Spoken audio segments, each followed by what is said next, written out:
At best, the bass is predictably unpredictable. But regardless of its unpredictable nature, one thing's for sure.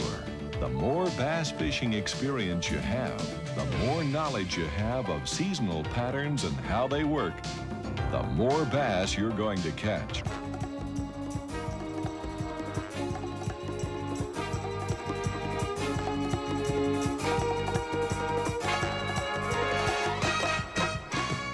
How do you go about fishing to establish a pattern to catch bass?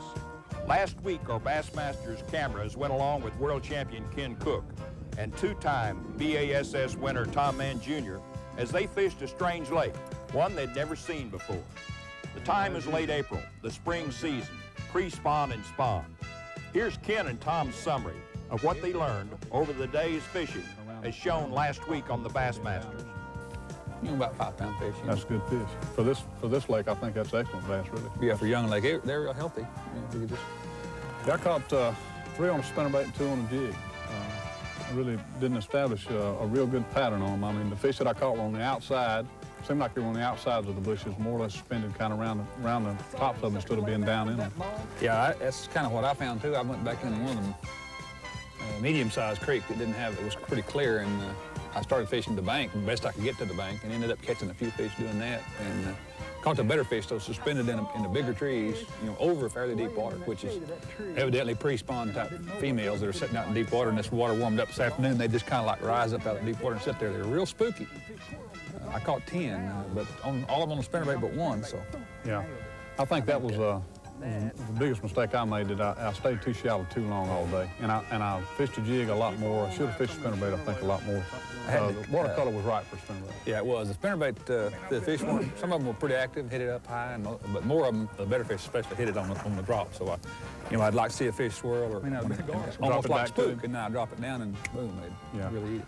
I think we'll have a better day tomorrow. I think tomorrow's going to be a little cloudier and maybe a little windier, and I think it'll really be a good spinnerbait day tomorrow.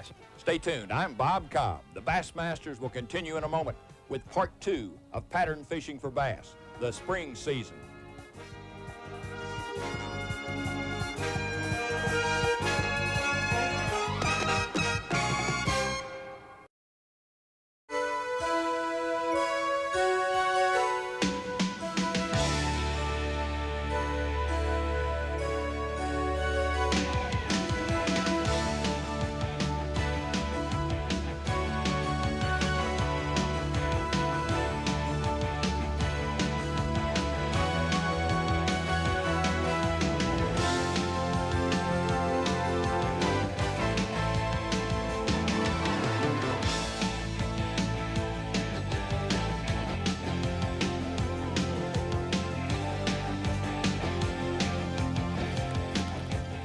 Well, today I'm going to try to develop another pattern. In fishing tournaments, I found that one pattern doesn't hold up very many days, and I expect these fish are going to be changing every day because of the way the weather's changing, and they should be moving into spawn. So today I'm going to flip a big lizard. Bass seem to be real protective of the bedding area of lizards, and so I'm going to a gundick hook in it.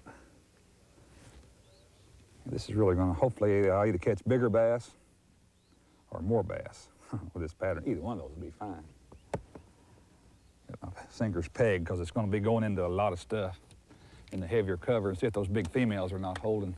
Kind of like what I found yesterday was that the big females were holding on a break line just outside the bank. They're really not on the bank, but the big females seem to be holding in the deep cover. And then later afternoon, they suspended. Today, I'm going to try to fish for them down in that cover a little bit more by dropping the lizard into the heavy coverage, so the 25-pound test line, the big sinker. And brute strength to get them out. There's one. Small one. Baby.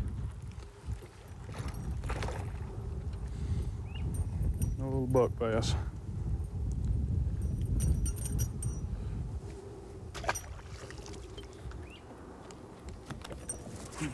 To this point, things have been tough for Tom. What do you think should be his next move? Should he forget the creeks? Only small bass are active there. The larger females haven't moved in because of the muddy, silty water. They must be holding someplace else. Or Make a move closer to the dam area. Bass should be moving into the creeks.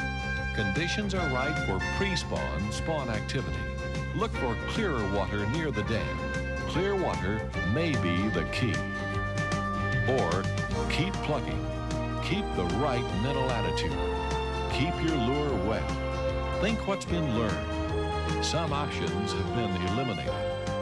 Continue to experiment. Change areas. Have you picked your answer? Here's Tom Manns. Well, this morning we're going to start right back in the same little creek that I started in yesterday, but we're going to change strategies. You know, we caught a lot of little small buck bass yesterday, but we just didn't catch any of the good fish like we should be catching this time of year, pre-spawn bass. So what I'm going to try is, you know, just like I said yesterday, the moon phase is right, the water temperature is right, the time of year is right. The watercolor is a little bit dirtier than really I would like to see it in spawning time. They like clear water to spawn in. I think with the cold front we had come in and we got the bluebird day like this, I really believe maybe the fish have suspended out in tops of some of these bigger trees out here on the creek channel side. You know, yesterday I told you that the fish this time of year should be on the flatter sides of the creeks in their spawning patterns. Well, the bigger fish evidently have moved out and suspended. So we're going to give it a try. I had to change spinnerbaits. I'm going with a single-bladed Colorado, what I call a drop bait. In other words, I'm going to fish the tops of these trees, run it by the tree, and let it drop on the edges and see if these fish are suspended out here in the tops of these trees. We're right on the outside of this creek channel. It's 25 feet deep. They're not supposed to be here, but you know, sometimes you just have to be versatile and you have to change your strategy, and we're going to see.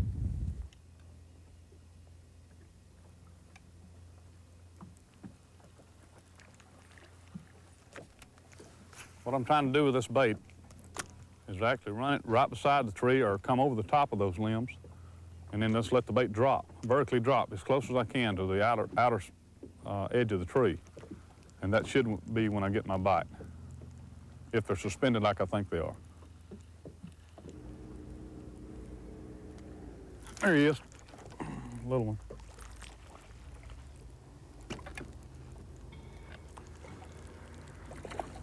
Well, we come out here in search of a bigger one, and guess what we caught? Another buck.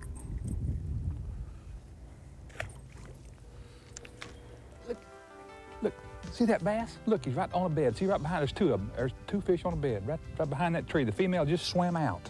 You don't see them now. See, just behind the tree in that little sunny spot over there, there was about a 4-pounder and another one about 2. Two fish spawning right there. If I wait here just a minute, I might be able to, there's a female right there. I know that those fish should hit. The best bet to catch him probably would be a lizard. I'm gonna go with this little floating lizard. It has no hook, has no sinker, so it'll sit right on top of that bed there. Maybe that male will hit it. I'd like to catch him just to see how big he is. And I can put him right back on it.